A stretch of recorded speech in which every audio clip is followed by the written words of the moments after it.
Zinedine Zidane. La seule beauté qui reste dans la défaite, écrivait Henri Michaud, jouer une défaite plus grande. Zidane, par son geste inouï en finale de la Coupe du Monde 2006, ne joue même plus une défaite plus grande, mais se défait de la question de la défaite ou de la victoire.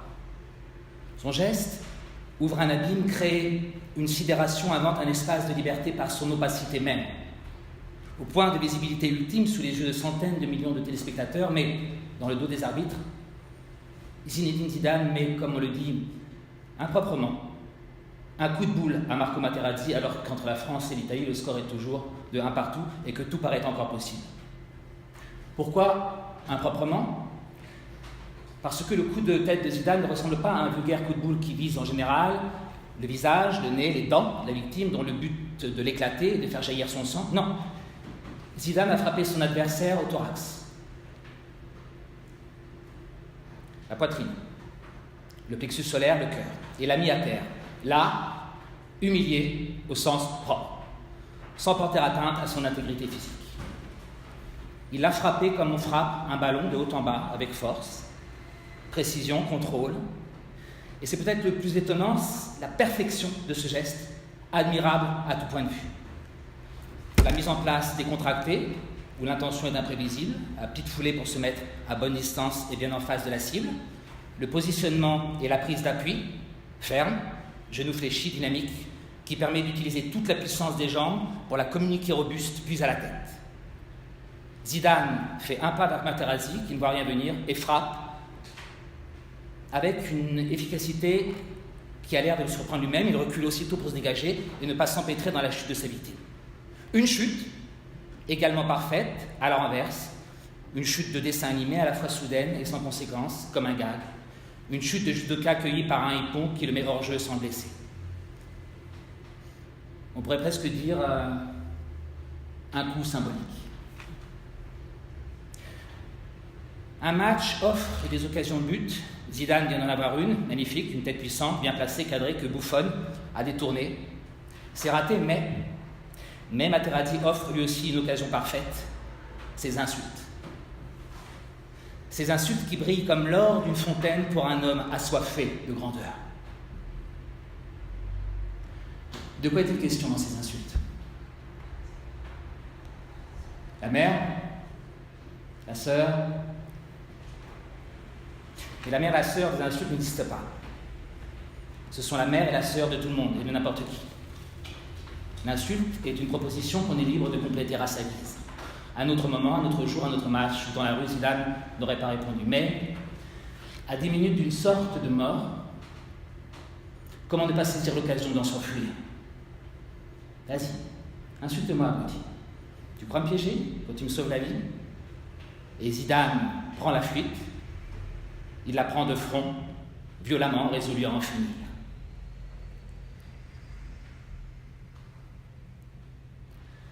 Le silence qui a suivi le geste de Zidane était encore du Zidane, une continuation du geste. L'affirmation de sa valeur hors du champ réducteur et équivoque de l'urgence sportive, excuse habituelle, déchaînement et passion. Zidane a frappé et frappe encore par son silence. Son geste en devient éternellement éloquent, tout en faisant naître une logorée de commentaires pseudo-sportifs. Bien pensant, pauvrement moralisateur, il s'appuie sur le silence essentiel de celui qui l'a commis, avec une décision et une perfection formelle qui ne peuvent que laisser supposer qu'une pensée y a présidé. Coup de boule de physicien, de spécialiste des trajectoires et des impacts, la beauté du mauvais geste. Zidane frappe et se retire. Nulle trace de colère sur son visage. Toujours aussi énigmatique, maîtrisé, toujours aussi beau. Les commentateurs s'exclament, regrettent, crient leur tristesse, leur déception, moralisent, cherchent des qualificatifs, répètent « Non, Zinedine, pas comme ça, pas aujourd'hui. Non, c'est pas possible. Non, non, non, pas ça, Zinedine. » À se demander au nom de quoi ils se permettent pareille familiarité. Et pendant ce temps, Zinedine Zidane s'éloigne, tourne le dos au terrain, abandonne le jeu au gamin incapable de comprendre son geste d'adulte, même pas un regard pour la coupe si convoitée.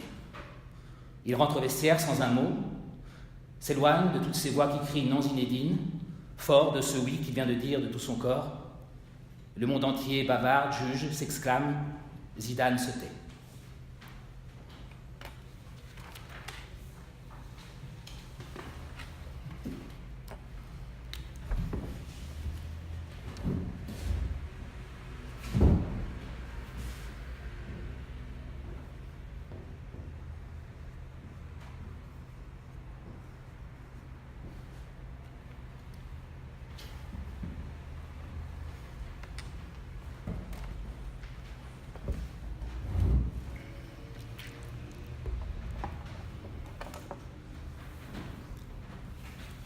Vous connaissez la blague? Un entraîneur annonce la constitution de l'équipe à ses joueurs et dit « Toi, Riri, tu vas jouer avant. » Riri proteste « Ah non, c'est pas juste, moi je veux jouer en même temps que les autres. » Anelka a beau être plus malin, c'est à peu près la même situation. Domenech veut qu'il joue devant les autres, dans l'axe, en position d'avant-centre, pour attendre les ballons et marquer. Mais Anelka préfère décrocher et revenir au milieu pour aller chercher le ballon. En quittant sa zone, il condamne l'équipe à tourner en rond puisqu'il n'y a plus personne à qui faire de passes en profondeur. Logique. Mais Anelka a prévenu. Il a prévenu, il ne veut pas jouer avant, il veut jouer au milieu avec les autres, il veut jouer libre. Il le reconnaît lui-même, ce qui est arrivé devait arriver. L'insulte dans le vestiaire, et ce ne sont pas les mots mentionnés à la lutte de l'équipe, et la conséquence de notre dialogue quand il m'a rendu visite à Londres. Pourtant, tout avait bien commencé entre ces deux-là. Raymond, dans son genre, est lui aussi le roi de la provocation. Ironie, petite phrase, laconisme, second, voire troisième degré. Avec Domenech, les journalistes ne savent jamais sur quel pied danser. Avec Anelka, c'est Domenech qui ne sait plus. Mais le dialogue existe, même Anelka le reconnaît. Avec Domenech, au moins, on peut parler, pas comme avec les précédents, c'est déjà ça. Un mois plus tard, rien n'a changé. France-Mexique, deuxième match du premier tour, un match de Coupe du Monde, et Anelka reste en retrait à tous les sens du terme, puisqu'il est transparent sur le terrain, passif, absent, et ne remplit à aucun moment la fonction que lui a assignée l'entraîneur. Vicente Lizarazu, champion du monde 1998, devenu consultant pour TF1, souligne scandalisé l'attitude d'Anelka. J'ai vu un joueur marcher en Coupe du Monde, visiblement pas intéressé par le jeu. À la mi-temps, Domenech essaie de secouer son attaquant boudeur. Il rapporte la scène 2 ans plus tard dans son autobiographie, tout seul. J'allais demander de la profondeur, et toi, Nico, sur le premier ballon, tu restes là sans bouger. Vas-y en profondeur, vas-y. C'est ça, toujours moi. Oui, toujours toi, parce que c'est toi qui décroches et qui ne va pas en profondeur. Il se tenait baissé sur sa chaise. Mais si, j'y vais. Non, si, j'ai essayé. Mais non, dis pas ça, on est 10 sur le banc, à voir que tu n'y vas pas. Et Anelka s'est remis à parler, mais à Ribéry sans me regarder, comme si j'étais pas là. Il m'emmerde. C'est quoi ça? Toujours moi. Patrice Evra a alors essayé d'éteindre le feu qui coulait. Ça va, les gars, on se calme, il reste une mi-temps à jouer, on est bien. Mais Anelka ne s'est pas calmé et a lancé « Enculé, t'as qu'à la faire tout seul, ton équipe de merde. J'arrête, moi. » J'ai pas entendu la fin de la phrase, m'a échappé dans le brouhaha. Bizarrement, j'ai été moins choqué par l'insulte que par le tutoiement, qui cassait une barrière, celle des fonctions, des âges, de la hiérarchie.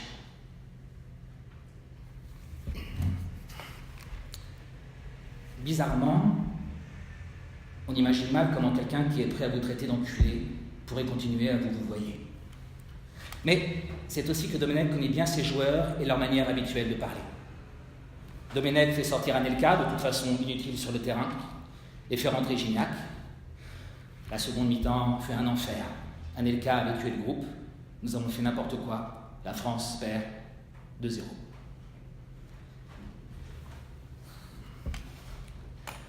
Avant d'aller plus loin, un peu de linguistique. Pourquoi Domenech est-il moins choqué par l'insulte que par le tutoiement.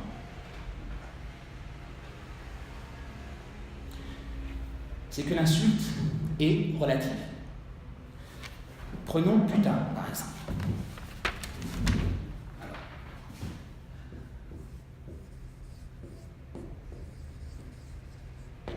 Putain. Putain, si on l'adresse à quelqu'un, c'est une insulte. Sale putain. Mais si on s'adresse à soi-même, quand on se cogne dans quelque chose, par exemple, ça devient oh putain, une interjection.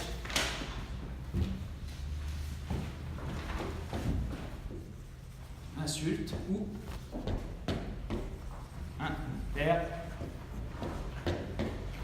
interjection.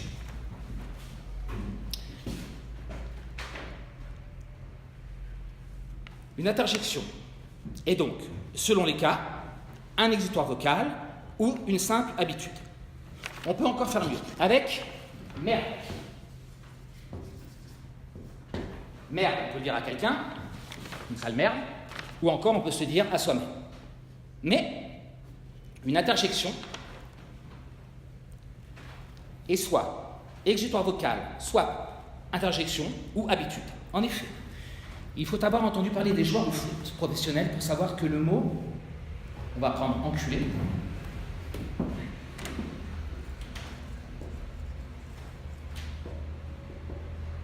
non, même encore mieux, va te faire enculer.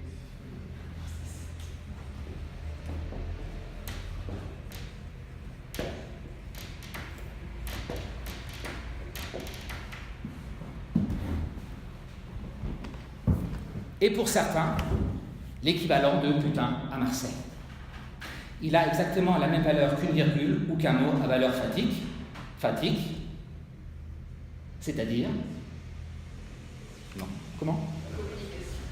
Oui, ou plus précisément, la pure mise en contact.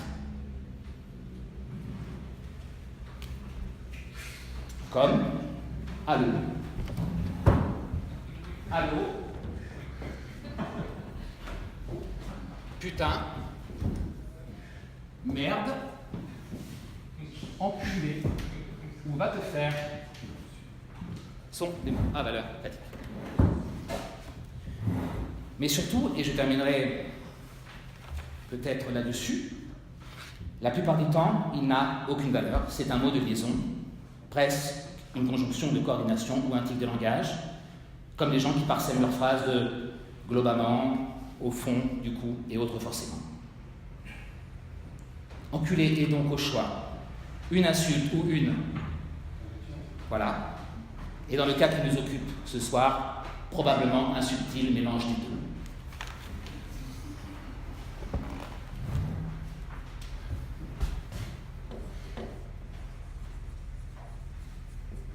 Raymond Domenech.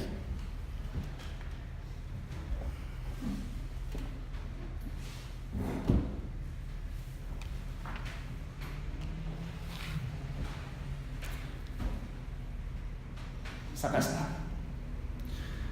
Raymond Domenech est seul, tout seul, dans sa chambre du Pézula Resort de Naïsna, l'hôtel somptueux où loge l'équipe de France.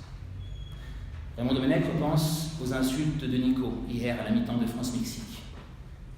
Et plus généralement, à l'insulte qu'est devenue Nico. À la gratitude de ce sale gosse qui lui doit tout et ne lui donne rien. Sa gorge se noue. Nico, c'est Nicolas Anelka, enfin c'était, après ce qu'il a fait. Plutôt ce qu'il n'a pas fait, parce que sur le terrain, un fantôme, nada, du vent. Disons plutôt après ce qu'il a dit, muet sur la pelouse, puis disert dans le vestiaire. C'est fini pour lui. Bon sang, quel intérêt d'avoir choisi un sport collectif pour se retrouver aussi seul. Est-ce qu'à la fin, ce n'est pas Titi qui a raison ? Le football est un sport individuel, joué en groupe. Bravo, bien dit le soliste. Titi, c'est Thierry Henry. Enfin, là aussi c'était parce que dans le genre Capitaine Fracasse, il s'est posé un peu là. Pour sa 4e Coupe du Monde, un poids mort qui a pourri l'ambiance, au lieu de faire adhérer tout le monde en tant qu'ancien capitaine. Je sais, j'aurais dû faire rentrer Titi en seconde mi-temps à la place de Nico plutôt que de mettre Dédé. Avec son ego, il aurait pu avoir envie de devenir le héros du match et qu'il sait de sauver l'équipe. Mais vexé de ne pas être titulaire, il a séché l'échauffement, est parti se changer dans le vestiaire. Ça m'a braqué. Même pas un remplaçant, un figurant. Pour lui aussi, c'est fini. Et Ribéry, on s'en parle? Quel abruti. Quel abruti. Je suis d'avoir cru en lui. Abruti au carré, de m'être pensé capable de le sauver de sa bêtise. Riri, Titi, Nico, les Castors Juniors de la Louse. Et moi, un équiluque, le couillon qui se tire dans le pied public que son nom. C'est fini pour moi. Décidément, je suis très fort pour les suicides. Quand on demande à Raymond Domenech pourquoi, depuis ses débuts comme entraîneur de l'équipe de France Espoir, il oblige ses joueurs à pratiquer le théâtre, à chanter dans une chorale ou à suivre des leçons d'histoire, il explique. J'ai envie de lutter contre l'inculture, contre l'ignorance. Les plus curieux apprécient, mais les autres, Anelka, les antidouteux pensent que lire des kilomètres de bouquins et posséder une culture générale est synonyme d'intelligence. Moi, je parle français, anglais et espagnol, et j'attaque le chinois. Je peux comprendre et me faire comprendre dans le monde entier. Les fourberies de Scapin, le théorème de Pythagore, ou 50 nuances de grès, ça ne me sert à rien dans ma vie. Justement, Art Domenech, le but n'était pas faire d'eux des singes savants, mais une équipe. Une équipe qui ne soit pas une simple juxtaposition de talent ou d'égoïsme, mais un tout qui ne soit pas réductible à la somme de ses parties. Une équipe avec un esprit d'équipe, quoi, merde. Leur donner le sens de l'autre, du collectif, de l'histoire, sans leur demander de renoncer pour autant à leur individualité. Dans culture générale, il y a général, et une culture commune, c'est important pour soutenir une troupe. Domenech repense à la fois où il les a emmenés voir En attendant Godot. Cette pièce de Beckett où les personnages attendent, en vain, un mystérieux visiteur. Aujourd'hui, il broie du noir dans sa chambre en jouant pour lui-même une pièce à un seul personnage, pour un seul spectateur, en attendant les excuses de Nico. Avec à peu près les mêmes chances de les voir arriver, 8 ans plus tard, il les attend toujours, la leçon a porté ses fruits d'une certaine manière. La conférence de presse qui suit est unique en son genre. Le président de la Fédération française de football, Jean-Pierre Escalette, raconte sa version de l'incident du vestiaire en soulignant que Nico n'a pas pris Raymond de face, mais a râlé dans son coin, certes de manière audible, si bien que Raymond a entendu. Ce qui est d'ailleurs souvent ce qui arrive quand on parle de manière audible. Il insiste ensuite sur l'attitude digne et noble de Nico Anelka face à la sanction, qu'il a acceptée de façon, je le répète encore une fois, extrêmement digne, ça je tiens à le dire. Puis vient le tour de Patrice Evra, le capitaine de l'équipe de France, qui se lance tête baissée dans le mur. Le problème qu'il y a en équipe de France, c'est pas Anelka, c'est le traître qui est parmi nous. Parce qu'il faut le dire, comment cette chose a pu sortir dans la presse? La question qu'il faut se poser, c'est ce traître qu'il faut éliminer du groupe. L'atmosphère est devenue irrespirable. Au moment de faire ses adieux au groupe, Anelka met le feu aux poudres en demandant à ses coéquipiers de faire un geste pour lui. Et tandis qu'il rentre tranquillement chez lui et profite de son vol pour Londres, soulagé de quitter cette équipe qui vole, elle, vers une élimination certaine, ses copains se tordent les méninges à la recherche d'une manière de lui exprimer leur soutien. Et le lendemain, ils l'ont trouvé. Ce dimanche n'est pas comme les autres, Domenech sent que quelque chose se trame, Evra le lui a laissé entendre. Par respect pour l'équipe, je ne peux rien vous dire, coach, mais il faut que vous sachiez qu'on va faire quelque chose pour Nico. Hugo Lloris, aussi un garçon intelligent et équilibré. Quand Domenech lui demande « Vous me préparez quoi au juste ?», il se contente de soupirer « On va passer pour les cons ».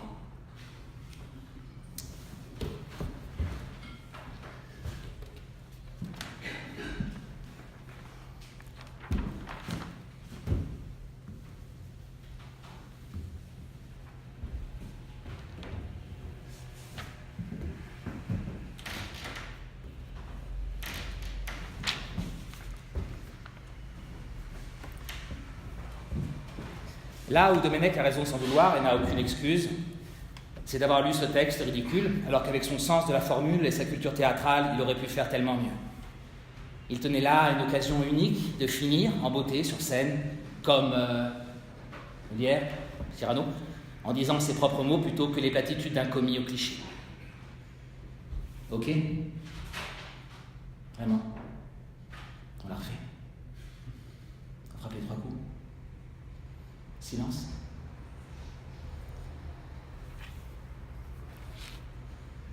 Tu sors de ce putain de bus. On va lever le rideau. Tu t'approches du bord de la Seine. Tu prends ta plus belle voix, ton petit sourire en coin, et tu te lances.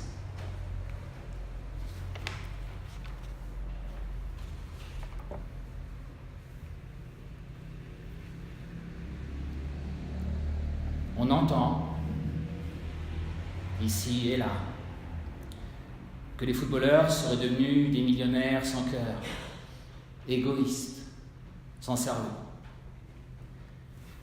Les garçons réunis dans ce bus nous prouvent de manière indiscutable qu'ils sont parfaitement incapables de penser à leur intérêt individuel puisqu'ils ont sacrifié dignité, honneur, carrière, sans aucun calcul, par pure solidarité avec le meilleur, le plus humble et surtout le plus altruiste d'entre eux au moment où il est victime de lui-même. C'est une leçon de générosité et de modestie, puisque, comme vous pouvez le constater, aucun d'entre eux n'est à mes côtés pour venir récolter les lauriers. J'aimerais remercier tous les joueurs de l'équipe sans exception, sans qui ce spectacle n'aurait jamais été possible, et en particulier ces hommes de l'ombre, les remplaçants, si importants pour la cohésion du groupe. S'il est vrai que sur le terrain on gagne à 11, pour perdre hors du terrain, il fallait bien s'y mettre à 23. Aujourd'hui, tout le monde a joué et s'est montré au sommet de son art.